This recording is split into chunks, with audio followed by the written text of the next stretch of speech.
with a corpse? It happened when I was a little kid, just before when I was about to enter kindergarten. I went to the small valley with my family, grandparents, and my relatives. I was such a brave child as I was too young at the time. Just relying on my little swim tube, I used to play alone deep in the valley water without wearing a life jacket and come out and eat watermelon. My siblings were a little older than me, but being scared, they didn't come in. So I always hid them and then went into the water to tease them. And the adults were sitting on a low wooden bench near the valley just watching us. After eating lunch, I got bored again. I think it was about after 5 or 6. I went back to the water to play alone. Thinking back, it was totally crazy. I was circling about with my hips crammed in a tube carelessly. I was in a situation where I might die right away if the tube flips, but I was just looking up at the sky and thinking that the clouds were pretty at that time. Then, suddenly, the center of my swim tube was shaken a little bit. That was the moment. A girl who looks like a middle school student suddenly grabbed my arm. Her lips looked slightly purple, as if she had been playing in the water for a long time.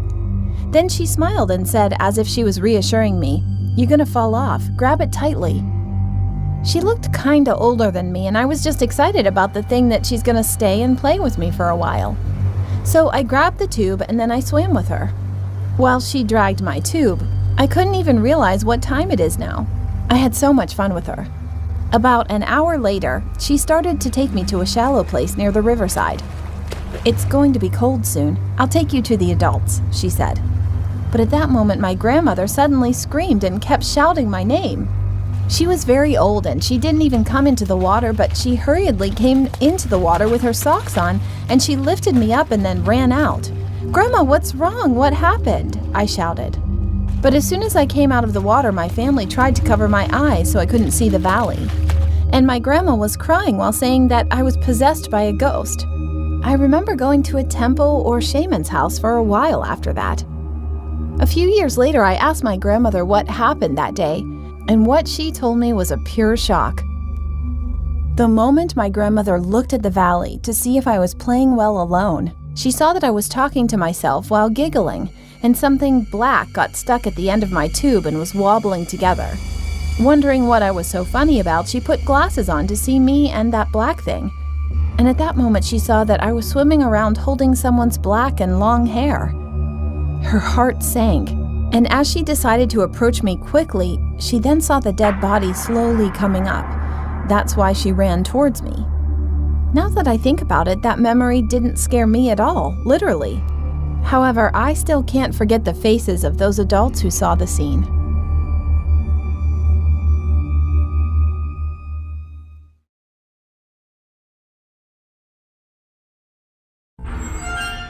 This story is about my grandfather's experience. He died a long time ago. After he was declared dead at the hospital, we took the body home and put it in his room because my grandmother wanted to see him a little more before saying goodbye to her husband. But then, something happened.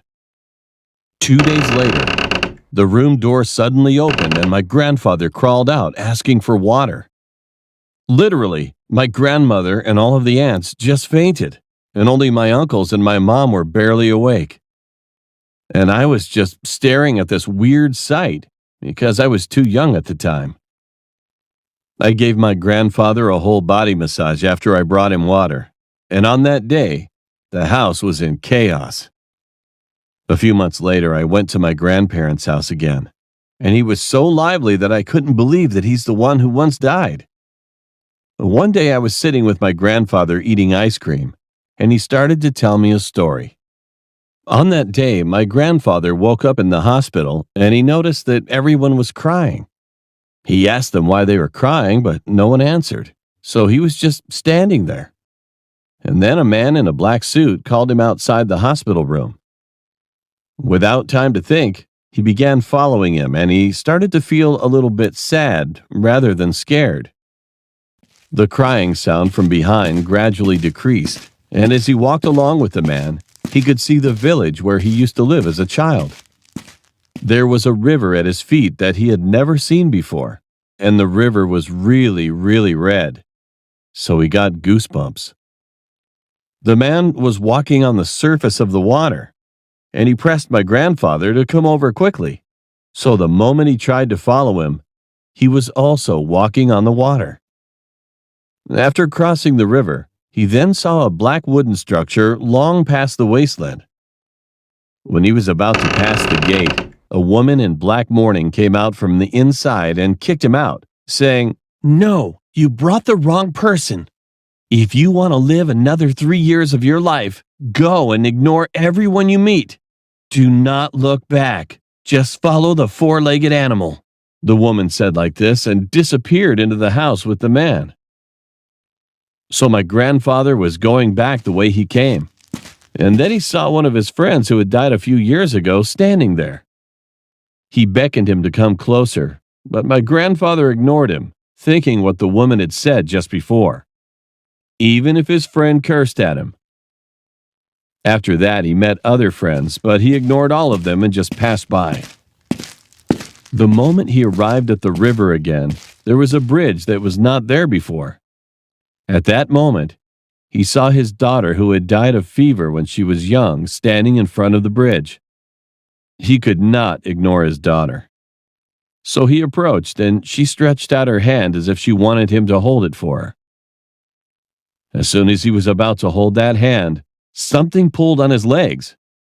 When he looked down, he saw a white dog that had been raised by him a long time ago was biting his pants and dragging frantically as if he should not hold that hand. It's like he was telling him to cross the bridge immediately. He stepped back from his daughter quickly, and that was the moment when she suddenly rushed to him. Her mouth almost ripped to the ear, and she repeated like this, "I'm going to catch you. I'm going to take you." She was running toward him with a rope in her hand, and it was horrifying. He started to run toward the bridge, and the dog was barking at the ghost and guarded behind him. As soon as he crossed the bridge, that thing vanished with loud crying, and the dog was still barking as if he was telling him to hurry. He looked back when he was far away from the bridge, and then realized that the river, the bridge, the neighborhood, and the dog were all gone. The surrounding area was as white as a sheet. He finally opened his eyes, and he found himself lying in his bed. Grandfather also told this story to his local friends, and the oldest man told him a story that had been told by a shaman.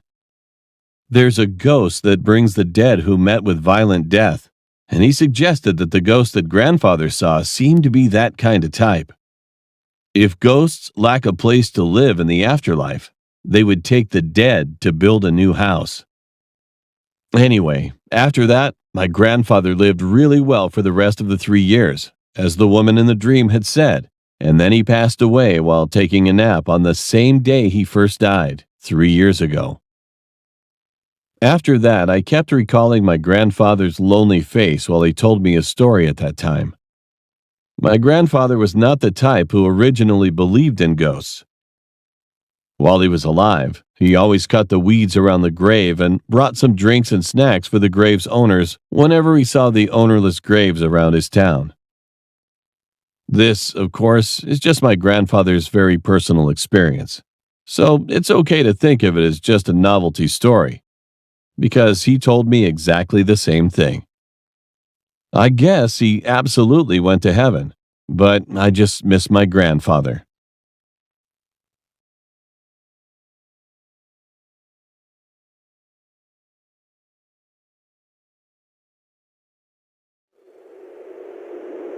I live in Limburg. That is the most southern province of the Netherlands. I'm 20 years old, and all my life I've been wanting to work as a caretaker for people with a disability. Just a few months ago, my dream came true, and now I work as a full-time caretaker at a living facility in Maastricht. At this facility, my story takes place. The living facility is positioned just outside of Maastricht City. Before the building became a housing facility, it was a laundromat for the people living on that street. The facility consists of 3 houses that are internally connected. Each one can house 8 people. That makes a total of 24 patients that live in the facility. Each patient has his or her own room, ranging from small to large to a separate bathroom and kitchen to a shared bathroom in the hallway. I first began working at this facility when I was just 17 years old, as an intern for my education. The story starts 2 years ago, when one of my patients that had lived there for 3 years moved out to live at another facility. His family claimed that the patient did not feel safe in his room because he would hear knocking coming from his closet. We made our apologies for the inconvenience, but didn't think much of it. 1 month later, when the room was cleaned and disinfected, a new patient came to live in the empty room. It was an elderly man, who I'll just refer to as Rick. Rick was a warm and kind-hearted man who always loved talking about horses that he had as a child, as well as his great love for Russian opera. You'd always catch him sneaking into the kitchen to get a snack or hear him sing opera. I must admit, he had quite a powerful and wonderful voice. At first, he would bid us a good night before he went to bed.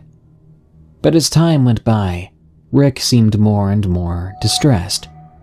He didn't eat and didn't drink as much as he used to, and he lost weight at a troubling rate. He would sit quietly on the couch, staring blankly at nothing.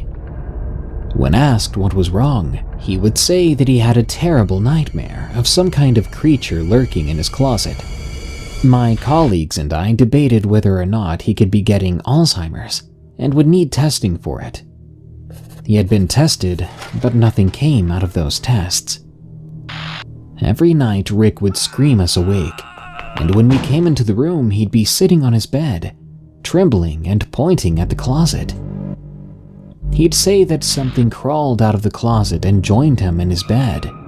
He described this creature as being skinny, even bony, with rotting meat hanging from its bones. The creature had green eyes, the same color as his deceased mother, and huge fingers that ended in claws. The creature's face was that of a human skull, those green eyes being nothing more than small lights, and a mouth that was filled with sharp teeth, like a crocodile. The creature would lie next to him in his bed, wrapping its claws around his body. Rick described so vividly how he could smell the horrible scent of decay as the creature opened his mouth to whisper in his ear, "Get out! This is not your home." Rick would cover his ears as he said that, and he would soil himself. Poor Rick. My colleague checked the closet, but there was nothing there, and the only thing we could say was that everything was going to be fine. Fast forward about a month later, and Rick would wake up with markings all over his body. Deep scratches that appeared to be claw marks. There were even bite marks that were deeper and more animalistic than any human bite. Rick would not want to go into his room anymore, and he would bring his dinner to his room and place it at the door of his closet. My colleagues would take the food away, much to Rick's horror. He'd say that we would make the creature angry, and if it was angry, it would punish him. I feel so sorry for him, especially seeing the fear in his eyes as we scolded him and took away the plate. Have you ever played a game that uses AI throughout the entire experience? There was 2 weeks of this, the same thing happening with Rick. One of my closest colleagues and I were working the night shift one night. We were making our usual rounds, checking if everyone was sleeping and all the machinery was still up and running. That was when we heard a horrible, bone-chilling scream echo through the building. The scream came from Rick's room. We stormed in, throwing the door open hard, revealing a horrible sight. Rick was lying on his back in his bed, while he was grasping for air. He was clawing at his neck and chest, ripping the flesh off, making bloody gashes all over his upper body. His bed and himself were covered in blood, and there was a trace of blood leading to his closet, which was now slightly opened. My colleagues dialed 112. That's the emergency line in the Netherlands. while I desperately tried to stop Rick from clawing. The only thing Rick did was scream, as if possessed, and stared at the ceiling. After what seemed like forever, the ambulance came and took Rick away. A week later, we received the sad news that Rick had died. The room once again was left empty. The blood was cleaned up by a cleaning company and the room would be occupied soon enough. But even before the room was occupied, I found another patient standing in the room in front of that closet. "Hey, what are you doing in here?" I asked her as I walked into the room. The patient had stared at me and had muttered, "This room should not be occupied ever again. It is angering him." Who's him?" I asked with a shaky voice. You know who I mean. The devil who lived in the closet. After she said that, she walked out of the room and left me breathless. 2 weeks later, that same patient moved into the room. I don't know why she was placed in that room, but I do know that she too changed. She can't remember her own name now, and all she does is sit in front of that closet, talking to the devil. I don't know what's going on at my work, but strange things keep happening. Colleagues tell stories of hearing footsteps in the hallways. Others hear whispers in the garden.